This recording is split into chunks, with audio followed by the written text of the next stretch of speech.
Money FM 89.3. Best of breakfast. Mind your business. Only on Money FM 89.3.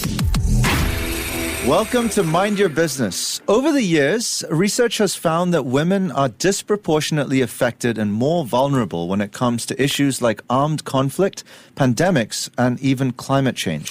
But one serial entrepreneur strongly believes that women in particular can be the change-making force in pushing for greater social and economic equity for a greener and healthier planet. Now, just 5 years after founding non-profit organization Women on a Mission to support women subjected to violence and abuse, she launched Her Planet Earth, a global advocacy movement for climate action and female empowerment back in 2017. And to find out more about that journey, we're joined by Christine Amour-Levar, founder and CEO of Her Planet Earth. Christine, welcome to Money FM. Good morning to you. Good morning. Thank you so much for having me. Pleasure to be on the show. Thanks so much for coming on. You know, what an incredible journey you have to share with us, all about combining climate action with empowering women. So interesting backstory as well. You grew up in the Philippines, and that's a country with one of the highest income inequality rates in the world. So how has that shaped your approach, to tackling climate action and empowering women? And how are these two areas interrelated? Thanks, Audrey. It's true. I grew up in the Philippines, born and raised there, and I really had a front row seat, if you will, to the stark realities of inequalities. I was aware at a very early age that I was one of the lucky ones that had a roof over my head. I was getting a good education, but I knew that about 95% of the people in my country didn't have the same privileges. So I was extremely sensitive as a child, and I often felt this sense of injustice, especially because I went to live in France for a few years and then came back, and then the poverty really hit me at that point. And it became clear to me also that when we had natural disasters, so, the Philippines is one of the most affected in our regions. We have volcanic eruptions, flooding, typhoons, you name it, we have it. And every time those disasters hit, it was always the poorest and most vulnerable that were impacted, and especially in rural communities. I saw that as men went to the cities to look for work, it was women that often were the backbone of their communities. They were managing household, they were the farmers, they were gathering water. And so what I see with climate action and female empowerment is that they're two sides of the same coin. When we invest in women, whether it's through education, economic opportunities, even grassroots conservation efforts, which we fund through my nonprofit, Her Planet Earth, it doesn't just help them survive, it helps them actually, strengthen their communities, their families, and makes them more resilient to these challenges, these environmental disasters. So for me, women have always been a way to try to have ripple effects of positivity in communities and eventually in the nations. It's my way of trying to find a route towards pushing the needle towards the right direction. Yeah, Christine, let's dive into the movement that you're championing. So Her Planet Earth focuses on impactful campaigns that increase the visibility of movements to raise funds for programs that both empower and educate underprivileged women while actively engaging them in environmental issues and conservation efforts. It sounds like a hell of a lot. Can you explain the rationale behind this business model? Of course, absolutely.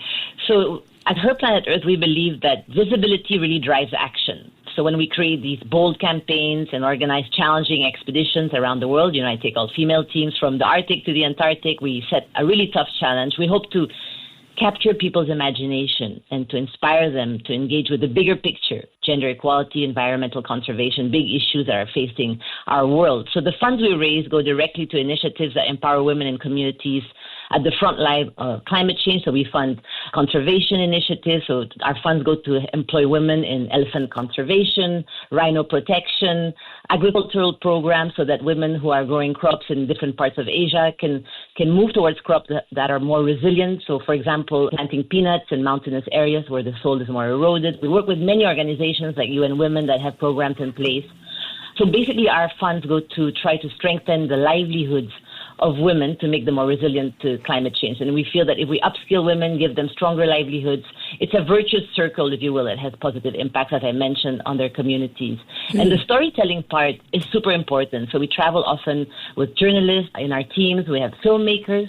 So So telling those stories helps spread the message and help raise awareness about those issues globally. Yeah, so Christine, you're doing a lot of great stuff with the funds that you raise. So let's talk about that. We know that funding is key for any nonprofit in general, but let's talk about the key challenges when it comes to raising funds for these causes like women's empowerment and climate change. What are the main obstacles that you've faced when attracting this kind of philanthropic support, and what are some concerns investors tend to have?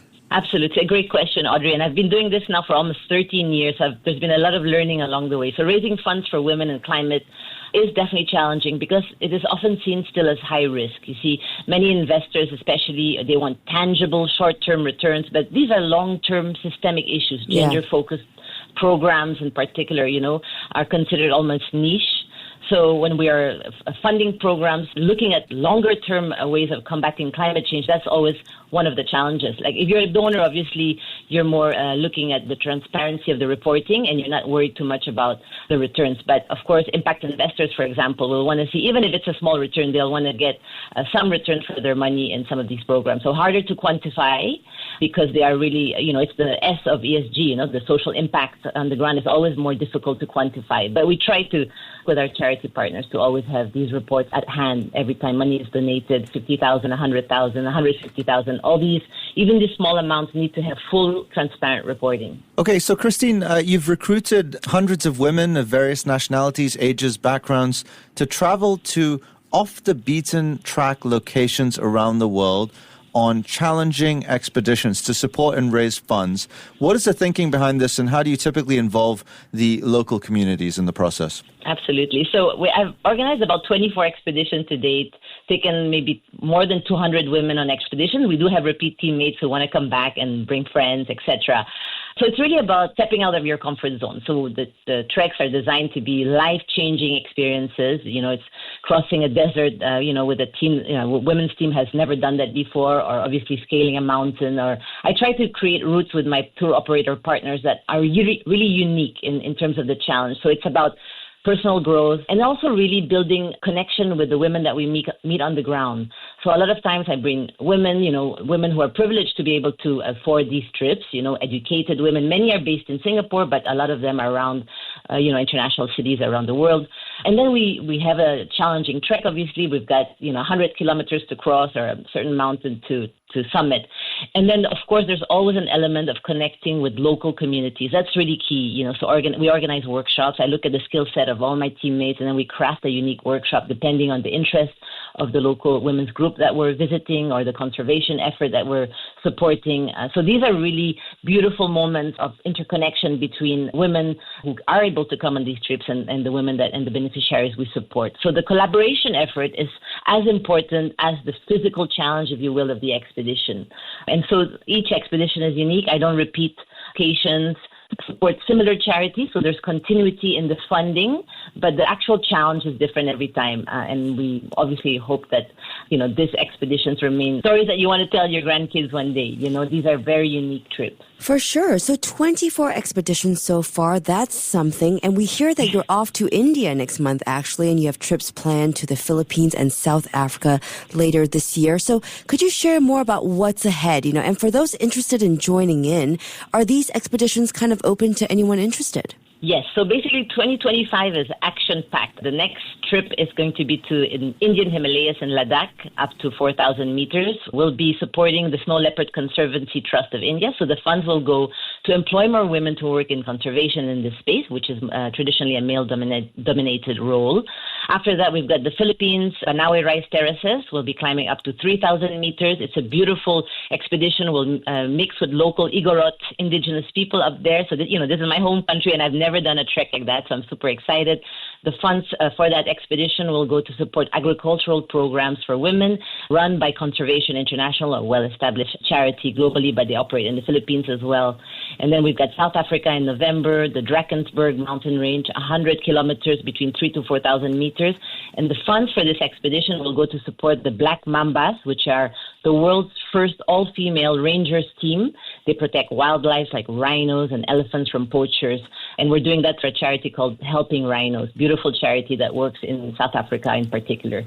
So lots of other little trips. We've got a mini trip for International Justice Mission with my other NGO, Women on a Mission. The best way to find out is to connect with me on LinkedIn or Instagram or go on my website. We've got herplanetearth.com, my personal website, ChristineAmour-Levar.com. And women can apply from all over the world. I've got lots of interest from Singapore, of course. So the base is always from Singapore, which is wonderful. But we've got women coming in and applying from all over the world. Yeah, that's fantastic, Christine. And needless to say, you obviously have extensive experience across the board, leading expeditions, advocating for women's rights and environmental sustainability. I believe, as your website puts it, you have raised $1.2 million to date to help hundreds of women become more climate resilient.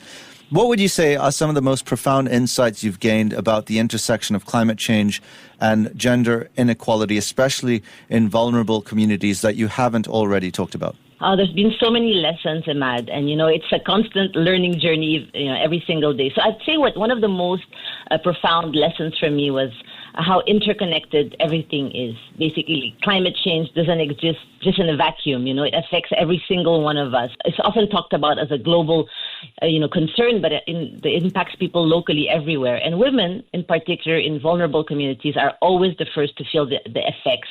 Because, as you mentioned earlier in your intro, women are disproportionately impacted by so many things, not just economic crisis, violence, but also, of course, climate change. And especially true in Asia and Central Africa, where women hold the agricultural roles, as I mentioned. So for me, it's been really inspiring to see that if you invest in women, there's so many ripple effects that are transformative.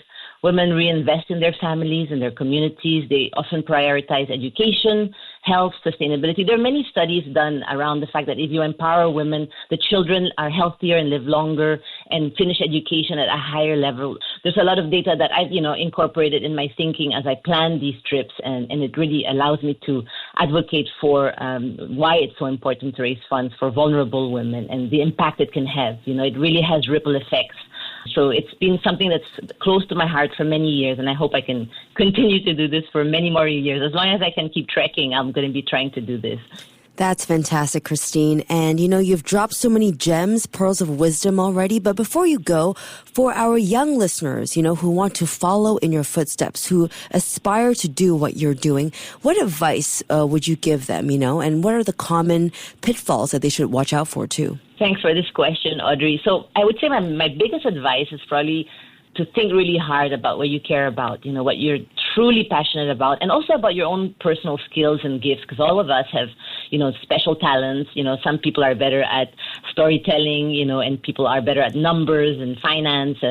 We all have our own particular skills. So for me, my passion early on was sports. I was deeply impacted by the inequality I saw growing up in the Philippines, and it took me a while to find a way to use what I had learned in the corporate world at Nike, branding, communication, advertising, events planning, to apply that to my passion for sports and supporting women. So sometimes it takes a lifetime. I would say that just make sure you balance passion with practicality. So climate change, gender inequality are such deep, complex problems to solve, right? So it requires patience, collaboration. It's not something that happens overnight. The first few years we didn't really have much traction. It took a while, and now we're getting people writing to us from all over the world, wanting to join. And actually, between the two NGOs, you mentioned Her Planet Earth has raised over $1.2 million, but actually with my other NGO, which started earlier, Women in a Mission, which you mentioned, we've raised about 1.5. So in total, close to $3 million raised, bit by bit as a team. Obviously, it's been a whole team effort. It's really a marathon, not a sprint. Every day you need to work on what you're passionate about and try to find ways to build on that. And also, I would say the last thing I would say is, watch out for burnout, because even if you're passionate about something and you pour your heart and soul, you can really burn out. So you need to prioritize your own self-care, make sure that's why I'm always trying to, to take care of myself, because I can't give if I'm not okay, so that's going on there as well. Just keep learning all your life, I would say, and I love learning from younger people and older people as well. So there's we're learning from all over the place as you work on things that you care about. Yes, so learning is a lifelong journey, and combining passion with practicality, that's a great way to put it as well. Christine's work with Her Planet Earth highlights how empowering women can drive transformative change, not just for us, but for the planet. Christine, it was such a pleasure speaking with you. Thanks so much for joining us. Thank you so much for having me, both. You're wonderful interviewers. Yeah, thanks so much. Onwards and upwards, you're making the world a better place, and we can all take a leaf out of your book. That was Christine Amour-Levar, founder and CEO of Her Planet Earth. You're listening to Money FM 89.3. To listen to more great interviews, download our podcasts at audio.sg or download the audio app. That's AWEDIO, audio at the App Store and Google Play.